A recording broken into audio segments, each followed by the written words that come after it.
Kalau ada penyakit yang dibawa oleh kambing atau domba, di kambingnya nggak menunjukin gejala, tapi biasanya nular ke sapi dan sapi yang parah. Merokok lah gitu Pak, aduh. Ya kalau kayak gini saya masa nggak dicuci ya?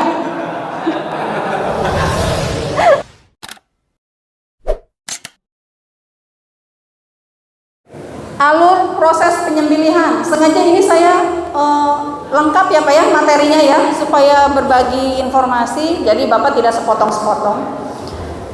Untuk proses penyembelihan itu yang harus diperhatikan apabila ini di sini ada DKM dan sebagai panitia DKM, bisa disampaikan ke teman-teman. Pada saat penerimaan hewan, ini alurnya ya. Pertama kalau ada kurban kan kita ada panitia yang menerima kurban, biasanya dititipkan kan sebelum hari H-nya tuh.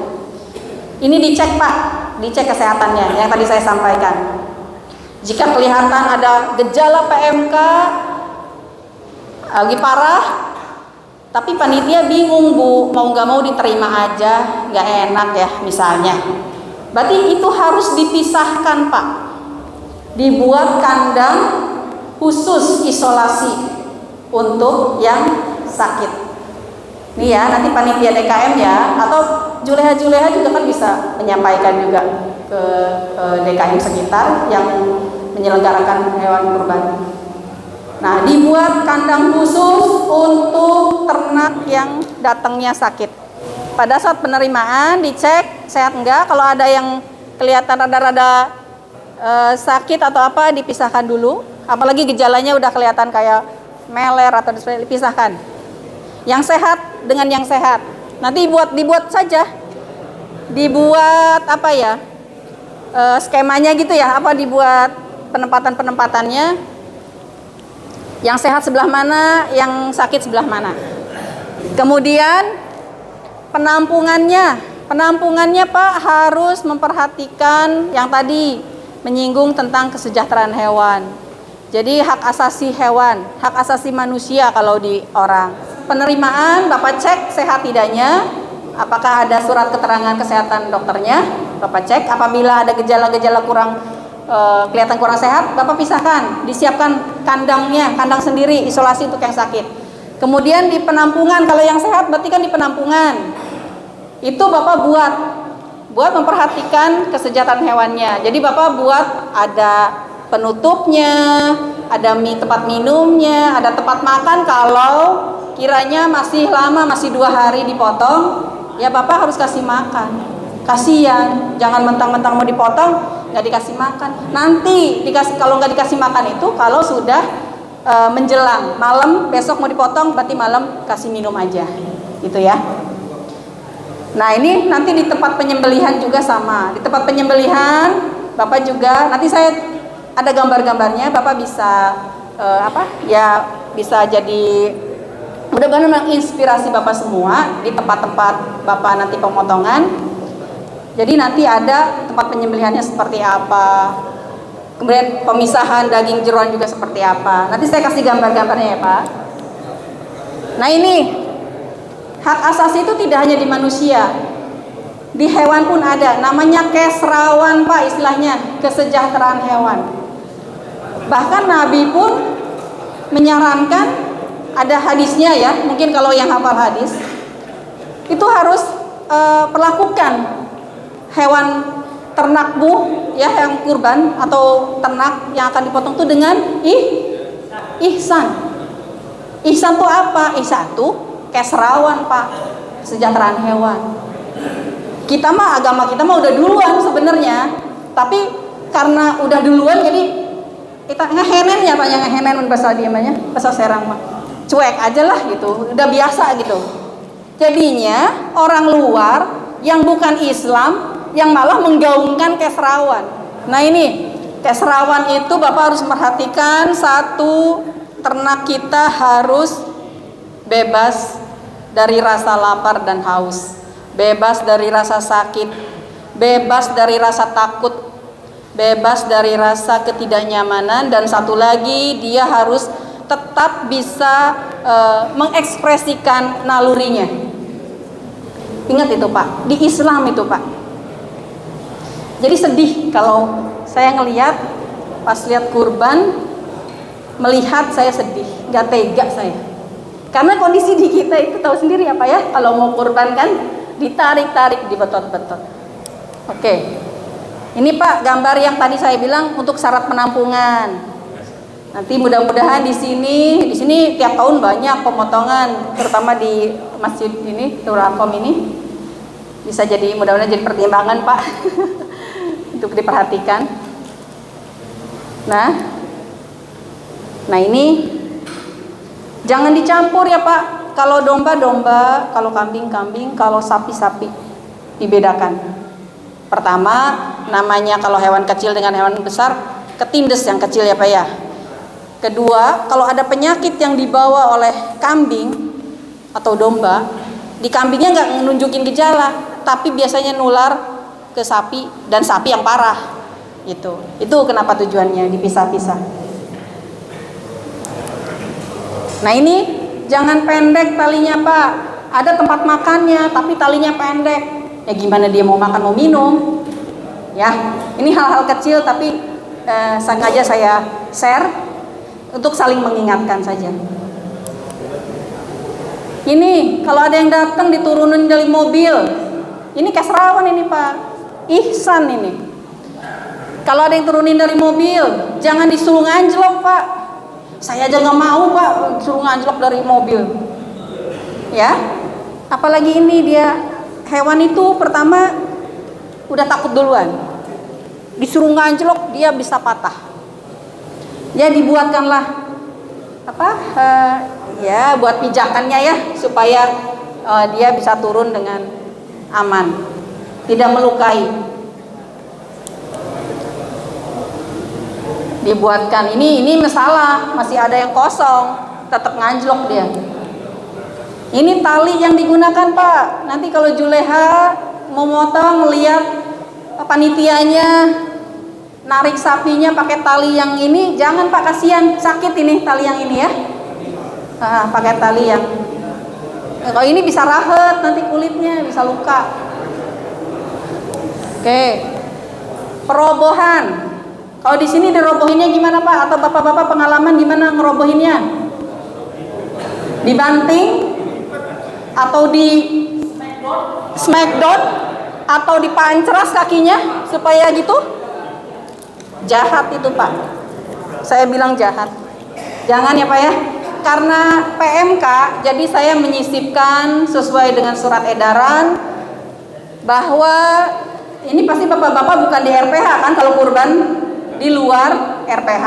Jadi nanti saling mengingatkan atau kita juga mulai berbenah diri lah, tidak hanya karena kasus PMK, tapi momentum ini jadi membenahi kita semua dalam pelaksanaan hewan kurban.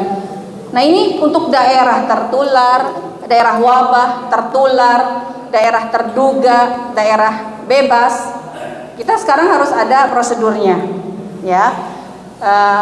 Dan kita ikuti prosedur ini karena untuk jaga-jaga pada saat kita tidak tahu nanti pada saat kurban ternyata ada hewan yang sakit, apalagi yang PMK nanti gitu ya. Ya.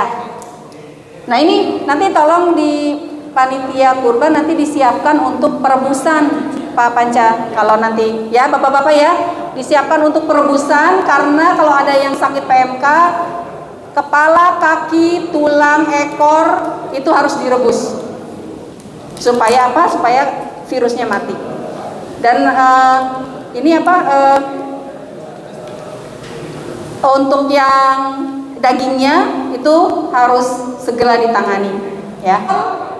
Bapak jangan terlalu lama setelah si sapi dibaringkan atau kambing dibaringkan, jangan lama-lama, ya. Kurang dari 10 detik harus langsung dipotong. Bismillah ya Allahu Akbar. Oke. Tempat penyembelihan khusus Pak ditutup. Karena apa? Karena sapi ternak kurban dia stres kalau melihat teman-temannya dipotong. Si ternak yang lihat itu kalau nggak ditutup dia sedih, nangis, ya. Jadi ini harus ditutupin dan orang-orang juga terbatas yang melihat. Jangan semua pada nonton stres. Kenapa stres? Stres akan mengganggu kualitas daging yang dihasilkan. Dengan stres dia akan mengeluarkan hormon, kemudian nanti hormonnya itu akan menurunkan pH, di mana pH itu akan kalau rendah dia akan cepat membusuk. Kalau meninggikan pH, kalau pH tinggi daging cepat busuk dan sudah tidak layak dimakan oleh kita, tidak toib lagi. Oke, ini Pak ya, mudah-mudahan menginspirasi, dibuat lubang. Jadi kayak septic tank. Ini digantung, kalau bisa digantung Pak, jangan di bawah. Kalau di bawah dikasih cradle, kayak tatakan. Kalau sapi kan berat, misalnya digantung pakai ada cradle. Nah ini contoh-contoh ini Pak, ini di Tangerang nih Pak. Masjid DKM-nya seperti ini. Mereka sudah lebih modern. Kita bisa kok Pak, bisa lah insya Allah. Nah, ini kalau penanganan dagingnya kayak gini Pak, rapi, bersih, ya. Karena apa? Karena daging itu rentan, rebutan antara orang yang makan sama kumannya. Kuman juga hobi sama daging. Dan dia bisa menimbulkan, mengganggu kesehatan melalui cemaran kimia, biologi dan fisiknya. Ya. Nah ini kebanyakan orang, aduh, tuh lihat. Ya benar nggak Pak? Kondisinya benar nggak? Kasihan Pak stres. Tuh kondisi saat ini seperti ini. Anak-anak juga ikutan. Nah ini. Ya, mulai perhatikan keserawannya deh. Ngerokok lagi tuh Pak. Aduh. Gimana dagingnya nggak bau ya Pak ya? Rokok. Nah, ya, ini sudah mulai itu kan, udah mulai ditutup, dibatasi orang-orang yang melihat. Oke. Nah ini untuk pengulitan. Kalau yang kambing domba bisa digantung, tapi kalau yang sapi bisa pakai ini Pak. Nih, ya. Tapi jangan langsung menyentuh tanah. Oke. Nah, ini contoh-contoh aja tuh Pak. Tuh, ini diikat jeroannya supaya nggak mencemari daging. Ya Pak ya. Tuh lihat tuh kan di jalan-jalan. Waduh. Nah, ini nanti tolong Pak Panca untuk panitia tetap menyiapkan ini, jaga-jaga ada ternak yang dipotong nanti ada yang PMK. Nah ini penanganan daging. Ya saya sampaikan tadi ini karena daging tuh resikonya tinggi sekali. Nah harus dipisah nanti dagingnya, daging dengan jeroan dipisah. Pakai kreseknya juga yang bagus, jangan yang kresek daur ulang. Bau, nanti bau plastik. Nanti pada protes katanya, kok ini mah motongnya nggak enak, jangan salahin Juleha. Orang plastiknya plastik daur ulang ya, gitu kan? Ya, oke. Nih Pak nih, ini di Jakarta. Tuh di masjid-masjid ini ada yang di Serang juga Pak, di TBL Taman Bantar Lestari juga udah bagus juga. Nah ini di meja Pak, ibu-ibunya nanti yang nanganin. Nah ya, ini jangan gini Pak, aduh.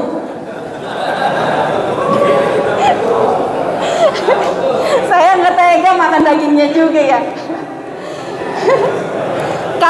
Kalau seperti tadi Pak, kalau gini bersih, tidak usah dicuci Pak daging itu kalau sudah bersih.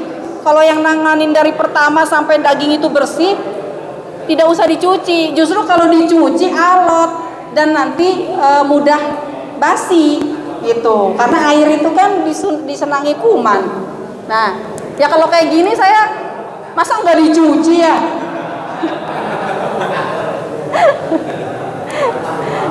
Nah ini rada mending lah Pak. Kayaknya ada dokter hewannya datang. Katanya ada bu dokter datang langsung pakai kresek. Nah ya pisahkan ya. Daging, tulang, jeroan pisahkan. Nanti baru dimasukin satu kresek. Setelah yang pisah nggak apa-apa. Ya. Ini plastiknya yang bersih, yang bening. Tentunya yang halal. Ada MUI soalnya. Nah, Ini pemeriksaan postmortem. Saya sering tiap tahun melakukan pengawasan untuk hewan kurban, terutama saya ke organ-organ dalam. Karena mungkin bapak-bapak tidak akan paham, Bu dokter ngapain nyayat-nyayat. Karena bapak nggak tahu kalau di organ-organ ini Pak, contohnya di hati itu ada cacing. Tapi bapak nggak tahu itu cacing apa bukan, karena sama Pak. Ini organ-organnya ya. Ya mungkin ini bapak-bapak gak akan terlalu ini, makanya kita suka tim kabupaten atau provinsi suka turun ke lapangan untuk ngecek yang ini Pak, yang bapak mungkin kurang belum tahu lah gitu ya. Nah makanya saya suka sini untuk ngecek paru-paru, hati, jantung normal atau tidak. Pernah di sini ya Pak Panca, itu hatinya udah satu lobus itu cacing semua. Saya minta musnahkan, kubur. Dimusnahkan jangan di tempat sampah Pak, takut dipulung lagi. Digodok ya, bikin semur. Dikubur Pak. Itu cacing semua isinya. Ntar saya liatin ya. Nah ini Pak. Hati yang terinfeksi itu udah ada putih-putih, ini isinya cacing Pak. Nah ini Pak. Nih. Bapak tahu nggak ini cacing? Di dalam sini nggak akan tahu kan ini cacing kan, karena sama Pak, kayak daging hati. Nah ini Pak, sama kayak hati. Tidak bahaya, tidak apa-apa kalau kerebus kemakan sama kita, tidak apa-apa. Tapi toib tidak, sebagai agama Islam, sebagai umat muslim tidak toib Pak, tidak baik, nggak boleh dimakan ya. Nggak kan, yang kita makan itu harus halal dan toib. Halal sesuai syariat Islam, toibnya yang bisa jadi sumber gizi kesehatan buat tubuh. Ini itu saja Pak yang bisa kami sampaikan. Jadi mohon nanti disampaikan, difokuskan titik berat untuk PMK ini. Nanti tempat-tempat kurban mulai ditata, mulai disiapkan untuk perebusan, ada kandang isolasi. Kemudian nanti daging yang sudah dicacah jangan sampai melebihi 4 jam. Itu harus sudah dibagikan, harus diterima di masyarakat, tidak boleh lebih dari 4 jam. Kalau sudah lebih dari 4 jam, tiap menitnya replikasi kuman itu berapa juta ya Pak ya. Kemudian nanti di masyarakat juga tolong langsung dimasak, langsung direbus. Oke? Siap ya Pak ya? Mudah-mudahan sampai sini yang saya sampaikan bisa dipahami, bisa diterima, dan mudah-mudahan juga memberikan manfaat Pak. Jadi buat amal ibadah saya juga ya, berbagi informasi, karena kebetulan saya mungkin lebih tahu ilmunya karena saya memang kerjanya di sini. Demikian Pak, mohon maaf apabila dalam penyampaian ada tutur kata dan sikap yang kurang berkenan. Mohon maaf. Terima kasih. Billahi taufik wal hidayah. Wassalamualaikum warahmatullahi wabarakatuh.